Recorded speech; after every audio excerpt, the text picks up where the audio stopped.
This whole issue of launching a second strike against one of the boats, alleged drug trafficking, alleged gang members, no proof.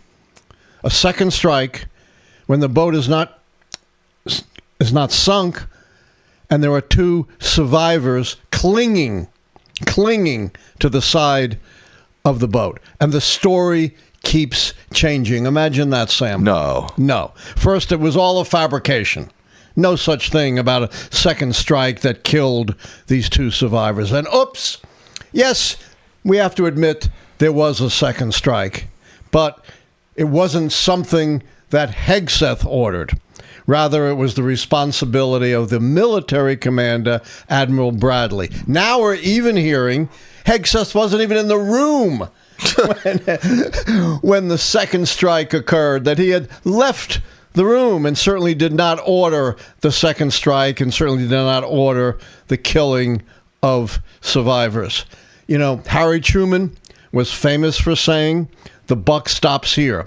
But with Donald Trump and his administration, the buck stops anywhere but here. Now, this puffed up secretary, he calls himself, of war, even though the department is officially the Department of Defense, who spent, I don't know how long, haranguing admirals and generals about, what they should be doing, who brags about the lethality of his force. Now he's running for the hills.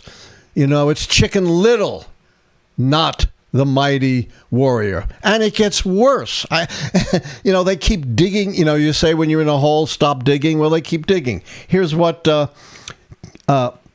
Caroline Leavitt, the spokesperson for the Trump administration, had to say, again, throwing Admiral Bradley under the bus, blaming him entirely, which could lead him open to a charge of murder. You are not supposed to be killing helpless people. Even when you're at war, you are not authorized to kill helpless people like these two barely alive survivors clinging to the side of the boat. But, she said, Admiral Bradley worked well within his authority and the law. Thank you, Attorney Leavitt. Admiral Bradley worked well within his authority and the law, directing the engagement to assure that the boat was destroyed. And get this, the threat to the United States of America was eliminated. They have the whole goddamn American Navy, or a good piece of it out there, including the world's most lethal aircraft carrier, the USS Gerald R. Ford.